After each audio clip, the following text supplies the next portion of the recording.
بھارت کے غیر قانونی زیر قبضہ جموں و کشمیر میں آزادی پسند رہنماؤں اور کارکنوں کی تازہ گرفتاریاں محض ایک سیاسی انتقام ہے۔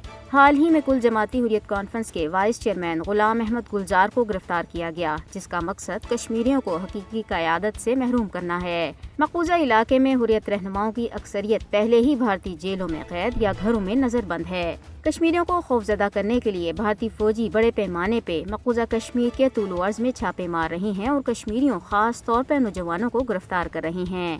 نام نہاد تلاشی اور محاصرے کی کارروائیوں کے دوران گرفتاریوں کا یہ تازہ سلسلہ آزادی کی آواز کو خاموش کرانے کے لیے انتقامی پالیسی کا حصہ ہے۔ حریت رہنماؤں کے ساتھ صحافتی برادری حتیٰ کہ عام شہریوں کو بھی جھوٹے مقدمات میں پھنسایا جا رہا ہے اور کشمیریوں کی غیر قانونی گرفتاریوں کو طول دینے کے لیے بھارتی حکومت سخت قوانین کا استعمال کر رہی ہے۔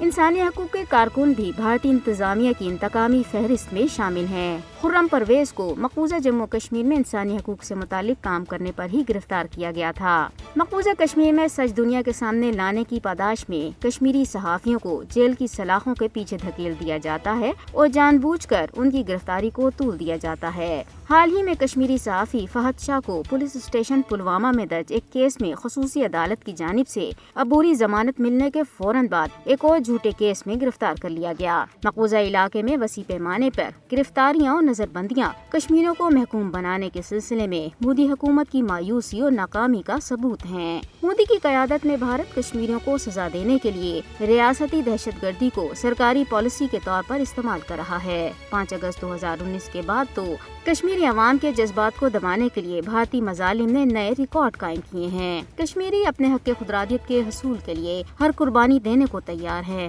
مودی حکومت مسئلہ کشمیر کے حل کے تمام پرامن ذرائع تباہ کرنے پر تلی ہوئی ہے۔ مودی اور اس کے ہندوتوا ساتھی مقبوضہ کشمیر میں بین الاقوامی قوانین کی کھلم کھلا خلاف ورزی پر سزا کے مستحق ہیں۔